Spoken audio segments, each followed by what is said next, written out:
So let's take a look at this lovely slow string sound. Now, on your instrument, on this particular instrument here, the particular Mantovani sound is labelled as slow strings. It has that nice slow attack at the beginning of the notes, and it's that gives us that sort of nice lush Mantovani sound.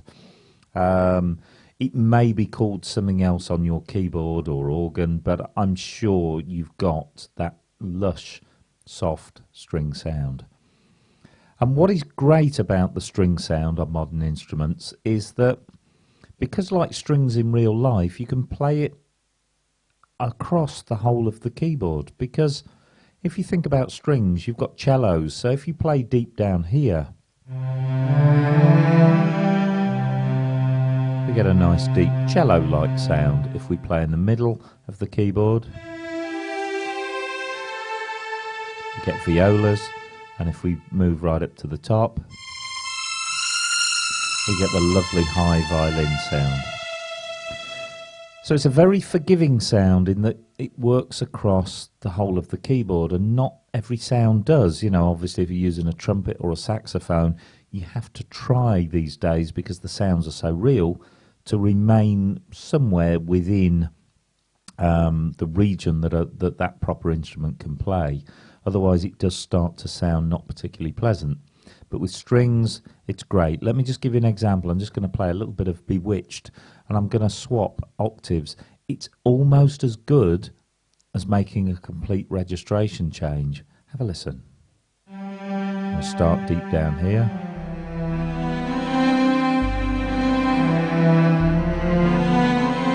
Move to the middle of the keyboard.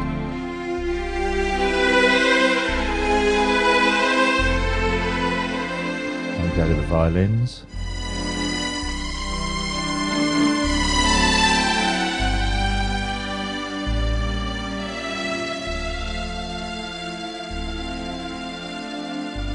And back down again.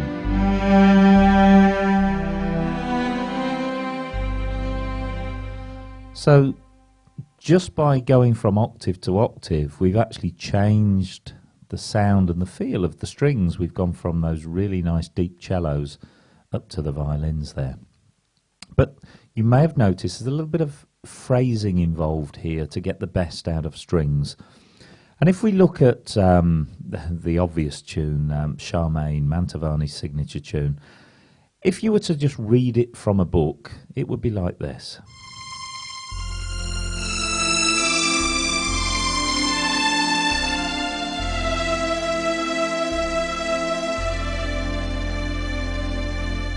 Okay, there's not a lot wrong with that, but Mantovani was known as having cascading strings, and that's because the string sound all blended, all the notes used to run into each other. Now you can actually do that on the keyboard. When you play that first note, if you keep that held while you come down and then slowly release them, then it gives you that nice cascading string sound. Just have a listen again.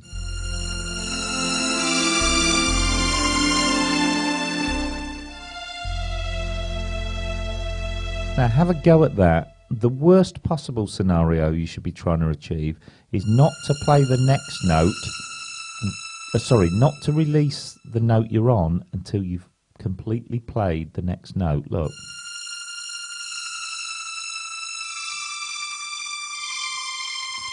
That way you don't get those gaps between the notes and things start to blend.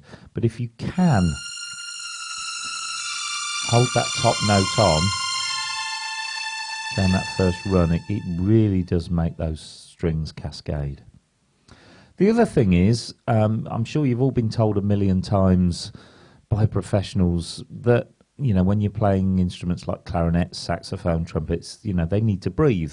Just like the guy or the girl that's playing the instrument, they would need to take a breath occasionally. Then you should take the pause in the playing to make it authentic. Actually, the same is true of strings, because if you think of strings, what they do is they draw the bow back across the strings and then release the bow, ready to rebow again. So you do get that little gap, and it's nice to put that in. It's almost like taking a breath. Have a listen. This is without taking the breath.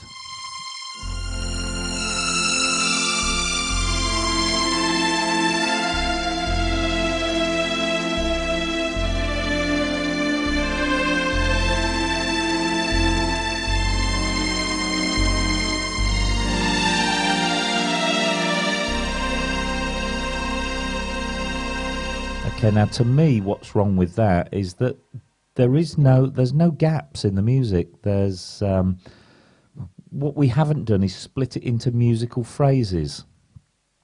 You know, when you sit down to read a book or a newspaper, when you're reading something, you tend to read with expression.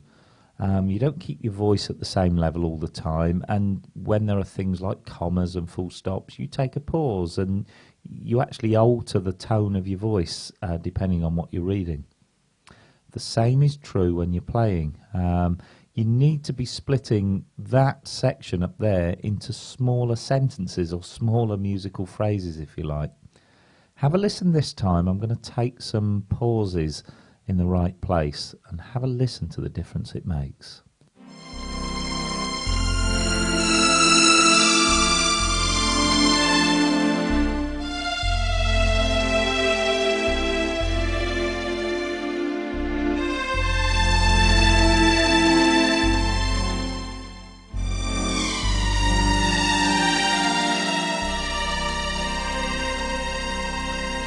Okay, I really tried to exaggerate those pauses there, but you see, it's now made it a little bit more musical because we've actually recreated what the strings do, which is to take the bow off the strings and then rebow.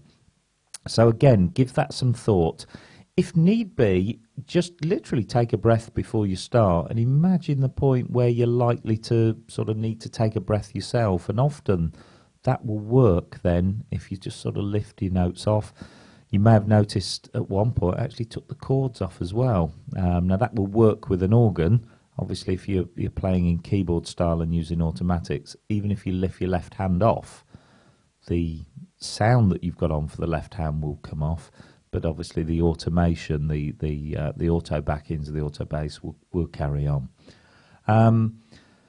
So I hope that's given you a little insight as to how to use the string sounds. Really try and practice that technique of blending one note into the other.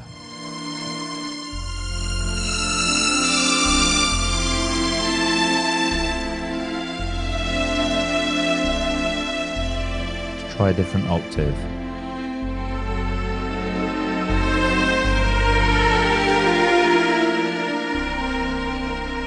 You know, you can jump about from octave to octave. Yes, again, that needs some practice because you may be used to playing a particular tune in one area, but try it somewhere else and see if it works for you.